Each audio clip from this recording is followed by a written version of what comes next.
On day one, I will launch the largest deportation program in American history to get the criminals out. I will rescue every city and town that has been invaded and conquered, and we will put these vicious and bloodthirsty criminals in jail. We're going to kick them the hell out of our country as fast as possible. So, let's say Donald Trump is elected. A couple weeks, whatever, I don't know, week, less than 2 weeks. I've lost track of time. Yeah, it's a week and a day. Let's say Donald Trump is elected. What are you comfortable with?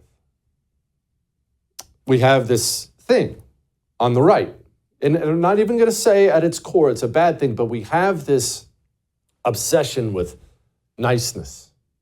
Even when we want laws enforced, we want it done. And can we be nice? We have to be empathetic. We have to be. Are we being nice?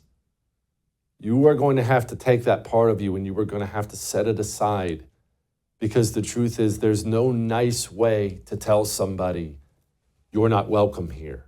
Stay out. And even more so, there is no nice way to take 20, 30 million people, men, women, and children, walk into their homes, into their schools, into the hospitals, and tell them, men with uniforms on, come with me, you are leaving this country. It cannot be done nicely. It cannot. And it will involve tears.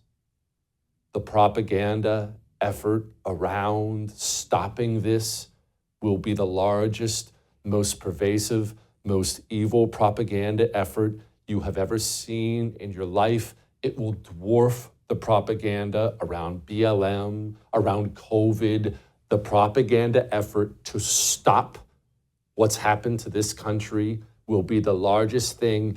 And what you need to understand now, because maybe right now you're puffing out your chest and you're saying, it won't work on me. It's not going to work on me. Maybe, I hope you're saying that, actually. Maybe that's what you're saying, but you need to understand the propaganda effort is not going to be just a bunch of screaming harpies. No, let all the illegals stay. The propaganda effort is going to be aimed directly at that kind heart that beats in your chest.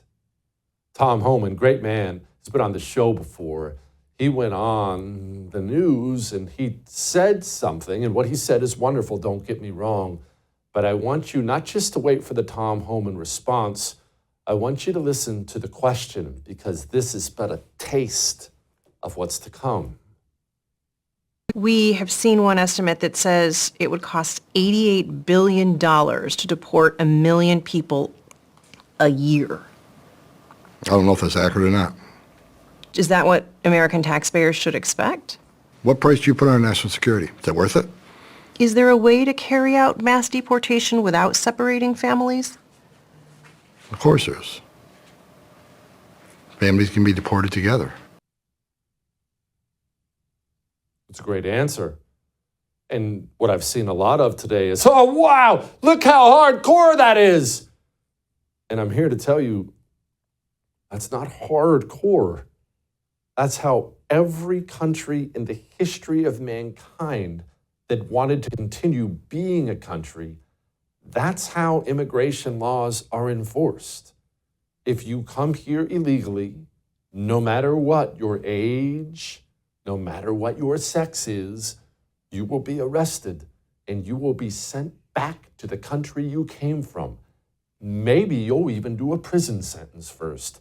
That's not barbaric or based or right-wing. That's basic national security. I would thank you for coming to my YouTube channel, but I know how brilliant it is, and I know you love it here. So subscribe and watch. We're going to start really ramping things up and putting some funny stuff, some interesting stuff out there, some collaborations. Either way, my YouTube channel is officially the place to be. So stick around.